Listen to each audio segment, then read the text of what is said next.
Bueno, volvemos acá después de mi breve monólogo, breve que no fue tan breve, duró al final como 20 minutos, me pasé un poco, pero bueno, después lo replicamos en las redes sociales.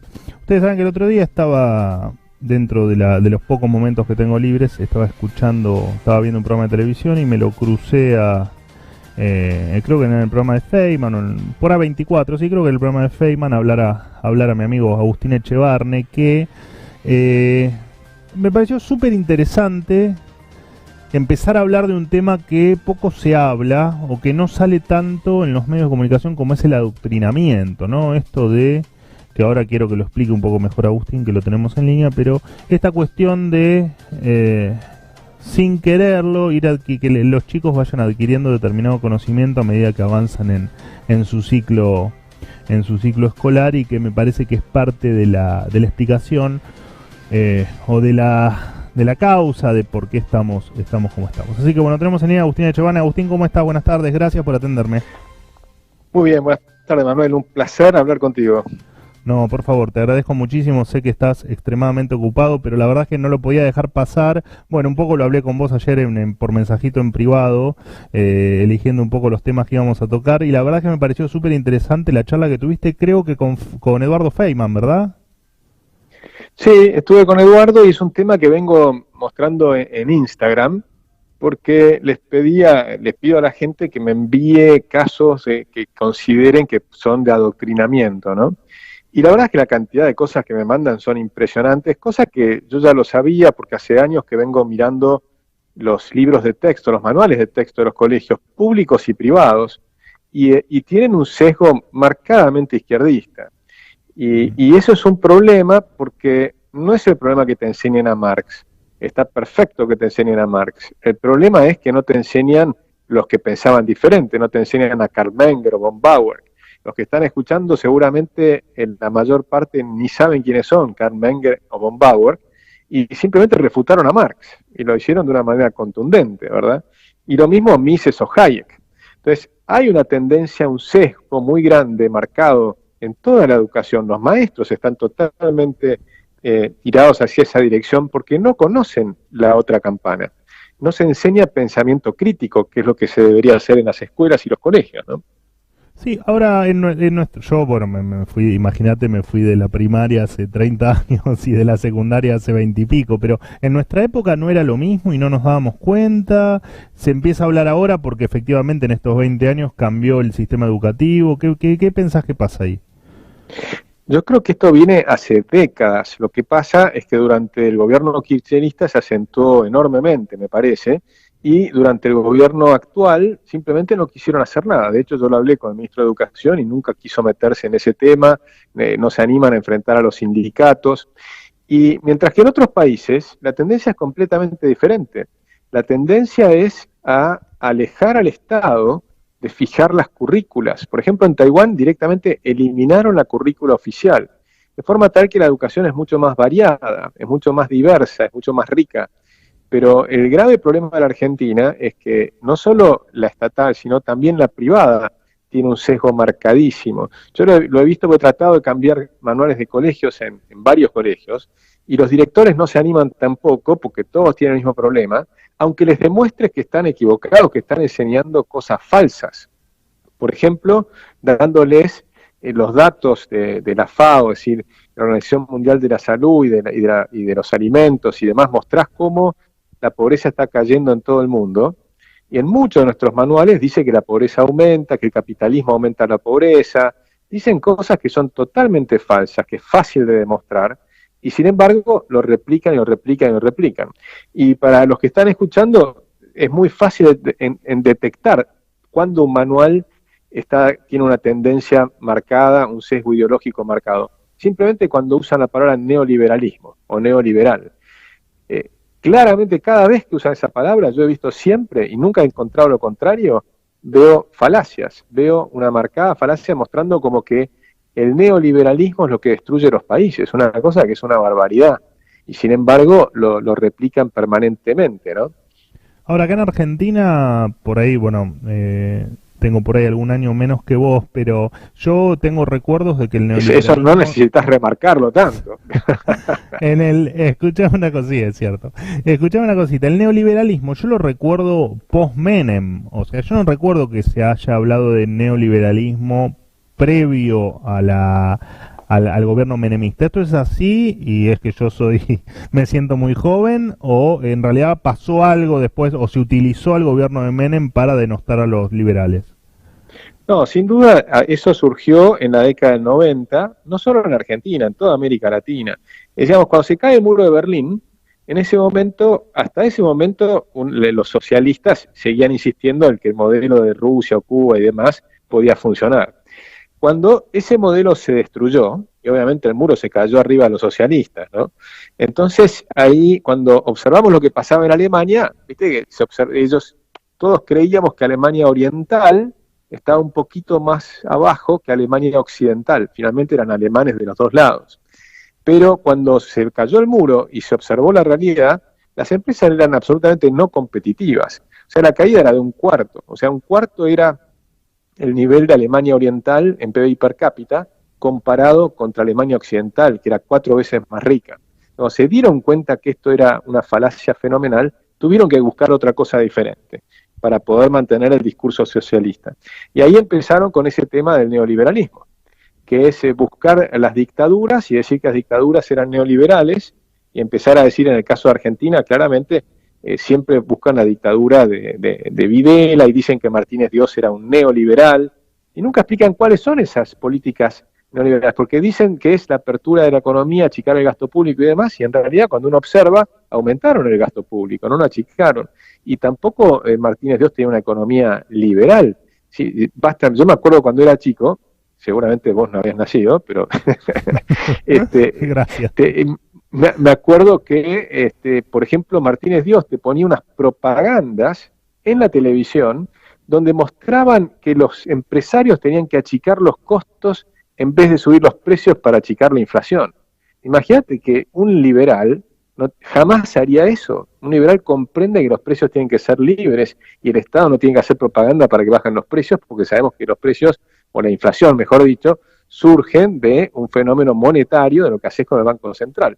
Y en el Banco Central tenía la cuenta de regulación monetaria, ¿no? Donde además aseguraba los depósitos y liberaba las tasas de interés, otra incongruencia fenomenal. Y mientras tanto estatizó la Ítalo. Es decir, ¿dónde está el liberalismo en esas políticas? No existieron. Y además en el golpe militar, el principal líder liberal fue uno de los pocos que se opuso al golpe militar, que fue Álvaro Alzogaray. O sea que es todo un relato mentiroso, pero que lo repiten y lo repiten tantas veces hace varias décadas, que hoy lo creen todos, los periodistas, no todos, pero muchísima gente, los periodistas, los analistas, los políticos, los sindicalistas, repiten, los maestros repiten permanentemente esos temas que son totalmente falsos. ¿Crees que en estos últimos años de los liberales o de la gente que tiene una tendencia liberal que empezó a salir en los medios, a explicar las ideas, a explicar tal vez con menos perfección de lo que lo estás haciendo vos ahora, pero digo, a explicar el adoctrinamiento, ¿pensás que está contribuyendo a la lucha contra esta perversidad de enseñarle a los pibes cosas que no son, o pensás que realmente estamos perdiendo la batalla? No, yo creo que que se está avanzando y lo que ocurre es que la persona, cuando se da cuenta que lo están adoctrinando, ya deja de ser adoctrinada. Porque entonces empieza a buscar rápidamente, cuando lee, hoy en día un joven en la facultad lee sobre el keynesianismo y se le prenden las luces amarillas porque sabe que hay un montón de gente que pensamos diferente. Entonces ya no lo toman como una verdad revelada. Creo que esa es una labor que estamos haciendo unas cuantas personas. Javier Milei tuvo un efecto enorme en los jóvenes, realmente en ponerles, en alertarlos, en que, ojo, que hay otra campana. Y la gran diferencia entre los socialistas y los liberales es lo que te dice, por ejemplo, von Mises. Von Mises te dice, cuando lees un tema, lee todo sobre el tema. Lo que te dicen tus profesores, léelo en profundidad, trata de entenderlo, pero además lee todo lo que dicen los demás. Lee los que están en contra, lee las dos caras de la moneda y busca tu propia conclusión. Eso es el pensamiento crítico, es enseñar pensamiento crítico.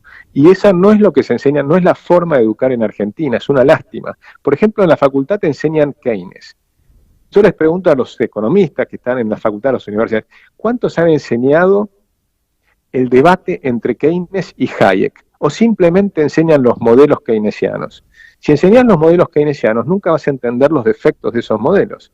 La única manera de entenderlos es cuando lees el debate entre Keynes y Hayek, que además eran amigos, pensaban diferentes y demás, pero Hayek, que era el profesor de economía, porque Keynes no era economista, entonces simplemente le iba con sus preguntas, iba haciendo que Keynes reflexionara.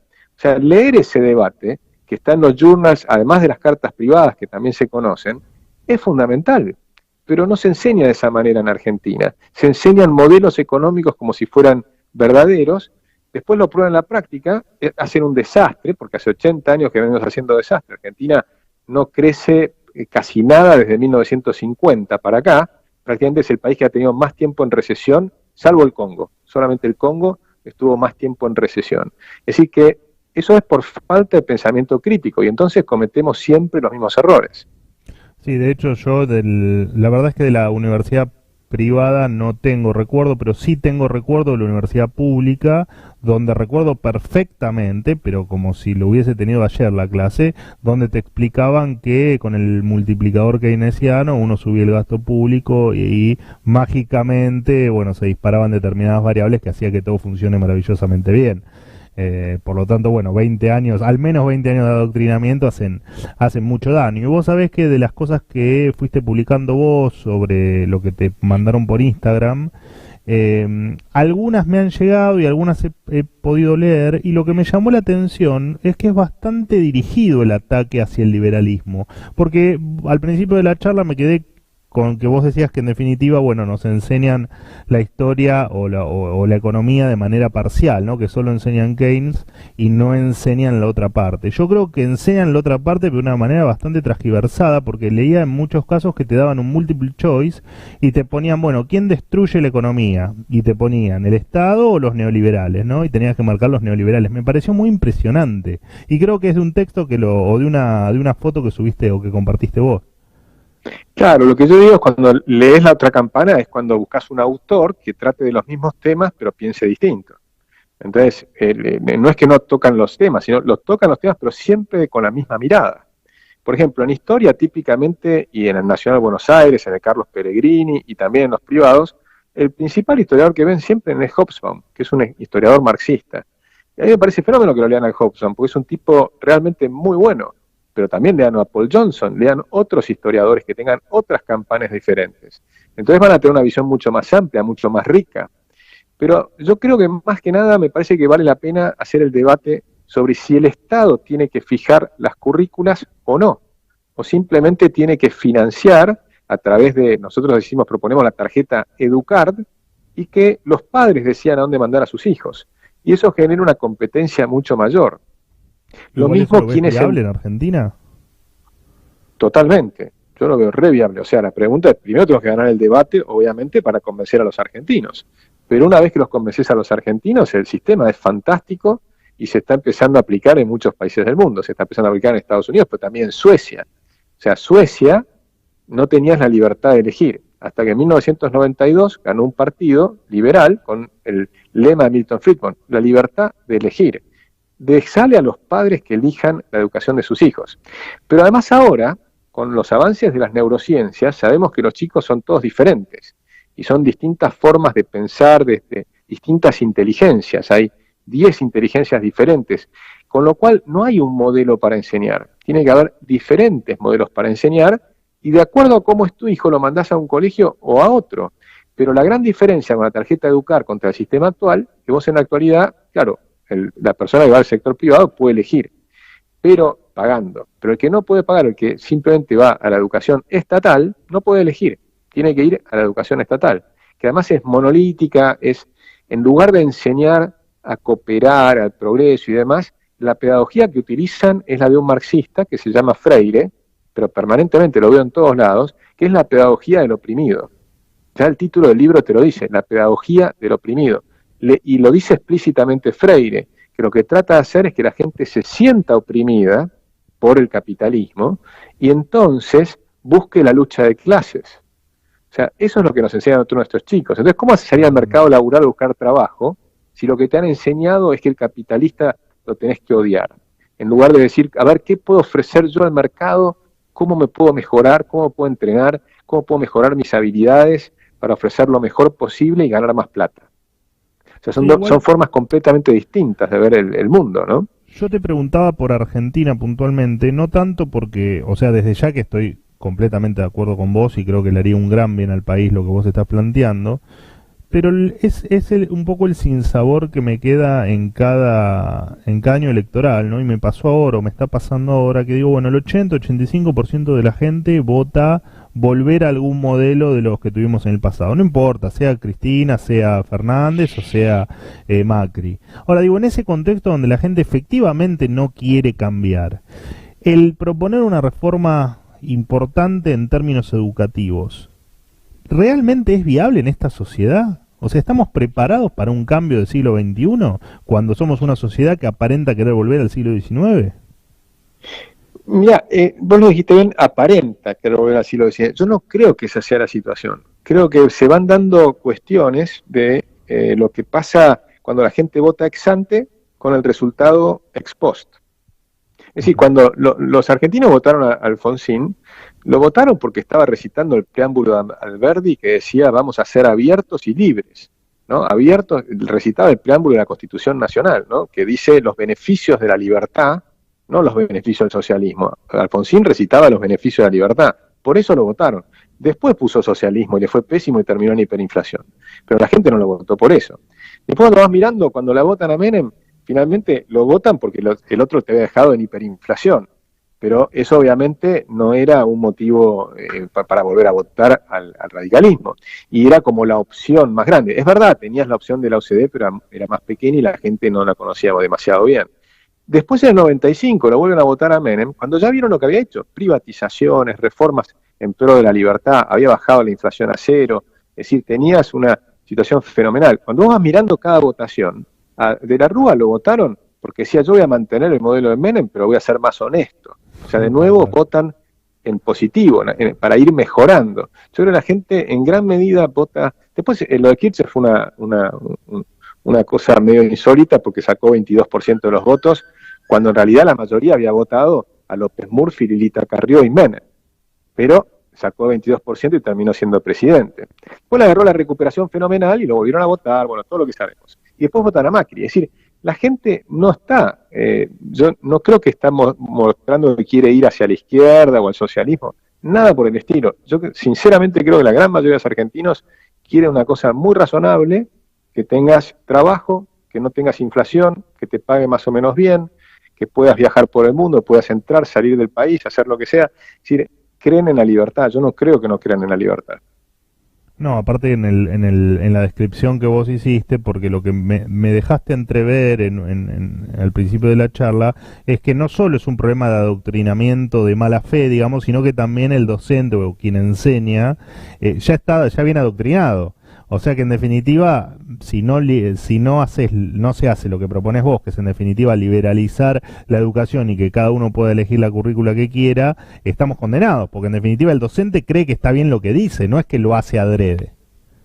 Sí, ahora tenemos una ventaja que son las nuevas redes sociales y Internet, y la posibilidad de ver lo que pasa en el mundo. Entonces, realmente lo que necesitamos, por ejemplo, es que una de las propuestas que yo hago a cualquiera que sea el que gane, que hoy es muy fácil poder enseñar inglés a todos los argentinos, porque lo haces por Internet. Es decir, hoy hay muchas aplicaciones que los chicos de 4 años pueden aprender Internet simplemente hablando con norteamericanos de 4 años, ¿no? Con ingleses, con gente de otros países que hablan una parte en idioma de los chicos acá, en español, y otros con el idioma local de allá, que es el inglés, y van intercambiando y van aprendiendo. Hay un montón de aplicaciones gratuitas en Internet para hacer eso. Simplemente lo que hay que hacer es un sistema donde la gente empiece a aprender inglés. ¿Por qué aprender inglés? Porque el 90% de las cosas que están escritas en el mundo son en inglés. Si un chino quiere hablar con un indio, se comunica en inglés. Es decir, no es porque sea norteamericano, es porque se transformó en la segunda lengua mundial, o sea, la lengua franca, ¿no? que antes se creía que iba a ser el francés, por eso se llamaba lengua franca, pero ahora sabemos que es el inglés. Entonces, si aprendés inglés, tenés un acceso a una información mucho mayor, y ahí no está tan dominada por este adoctrinamiento hacia la izquierda, ¿no? La última, y con esta te cierro, ya abusé demasiado de tu tiempo, pero el otro día en privado estuvimos hablando que, bueno, te juntaste con gente de otro país y hablaste un poco de educación, de los avances. Lo que me gustaría saber es, como para no irnos del tema educativo, es cómo ves el mundo en materia educativa y en materia de adoctrinamiento, si es igual que la economía, digamos que el mundo ha tomado el toro por las astas y efectivamente entendió que el crecimiento se daba a través del comercio y a través de hacer las cosas bien y de la educación, digo, pero en términos de la cultura educativa, de los sistemas educativos, ¿qué países te son referentes como para decir, bueno, tenemos que ir para este lado? Mira, me encantó el caso de Taiwán, que estuve con la ministra de Digital de Taiwán la semana pasada, y que ellos simplemente eliminaron la currícula. Es decir, que hay una enorme libertad para enseñar. Y eso, si mirás países como los países nórdicos, está pasando cosas parecidas. En Suecia están poniéndolo, como te decía, el sistema de vouchers, ¿no? O sea que la gente puede elegir a dónde mandar a sus hijos, sea estatal o privado, hay mucho mayor competencia y demás. En Finlandia, por ejemplo, es estatal, pero hay una tendencia muy importante, que es a que primero hay menos horas de clase para tener más tiempo de recreo, porque calculan que en el recreo se puede seguir aprendiendo muchísimo. Los recreos no son de 5 minutos, sino que tenés tiempo para hacer algo que puede ser interesante, ¿no? Y además le dan una enorme descentralización, tanto a la directora de las escuelas como la directora de las escuelas a los maestros. Entonces se va saliendo del tema de las currículas, la tendencia es irse del tema de las currículas y empezar a hablar de temas de interés de los alumnos. Es decir, el gran punto para mí que es crucial es que los chicos aprenden a una velocidad fenomenal hasta que ingresan al colegio. Cuando ingresan a la escuela, ahí empiezan a frenar su educación. O sea, los chicos aprenden idiomas, lo que sea, hasta los 4 años, a una velocidad fenomenal y divirtiéndose. Y entran a las escuelas y les matan las cosas básicas que te llevan al aprendizaje, que es el interés, el propio interés, no el interés del maestro, sino el interés de los chicos. Ellos aprenden por su propio interés, no porque los obligan a aprender matemáticas o lo que fuera. Y la curiosidad. Entonces, en el colegio te matan la curiosidad y tu propio interés. Por lo tanto, el ritmo de educación se destruye. Entonces, ahora lo que quieren los nuevos sistemas, lo que tratan de hacer es mantener el interés de los chicos. Desde la educación se tiene que centrar en el propio interés que van marcando los chicos, que van eligiendo, tienen que permanentemente poder ir eligiendo qué es lo que quieren aprender. Y como hoy tenés un tema adicional que es fundamental, el conocimiento está en Internet, el maestro no lo tiene, no lo sabe, no conoce las respuestas. Creer que tenés las respuestas es un error gravísimo. Uno tiene que aprender a plantear el pensamiento, cómo encontrar las respuestas, cómo plantear respuestas nuevas, porque las preguntas están cambiando permanentemente y por supuesto los maestros no tienen por qué saberlas, es imposible que las sepan. No, totalmente. Cuando hoy un maestro digamos, el maestro clásico versus Internet pierde, porque los chicos totalmente. Hoy los maestros tienden a ser más bien facilitadores, ¿no? Estimuladores, o sea, los chicos, tiene mucho más que ver el maestro con la inteligencia emocional, para ver que los chicos estén despertándose al conocimiento, para estimularlos en ese despertar al conocimiento, y no solo al conocimiento académico, sino también en los deportes, en la parte espiritual, en las artes, en la música, es decir, es mucho más amplio el ámbito de la escuela moderna hoy, que en realidad es más parecido a lo que decía, por ejemplo, John Locke en el 1600, que era un liberal de gran avanzada. Cuando lo ves, sus notas sobre educación tienen mucho más que ver con la educación a la que estamos yendo ahora, que con la educación industrializada, que era para aprender matemáticas y lengua rápidamente, y que funcionó muy bien durante un tiempo, pero que hoy te queda corto, hoy no te sirve para entrar al mercado laboral del futuro, que va a ser una cosa mucho más apasionante, pero requerís creatividad, imaginación, inteligencia emocional, una cantidad de cosas que antes no eran tan importantes. Sí, que encima lo básico acá tampoco lo tenemos, porque si cada 4 pibes, 3 no saben matemática y cada 4 pibes, 3 no saben comprender un texto cuando salen del colegio, evidentemente tampoco nos las hemos arreglado para que la educación básica tenga la calidad mínima necesaria, ¿no? O sea, hasta eso hemos llegado. No, por supuesto, la educación además decayó muchísimo, aún en el sistema antiguo podías tener un sistema que funcionaba bien. La educación se hizo pelota dramáticamente cuando empezó el ingreso irrestricto en las universidades y se eliminaron los exámenes.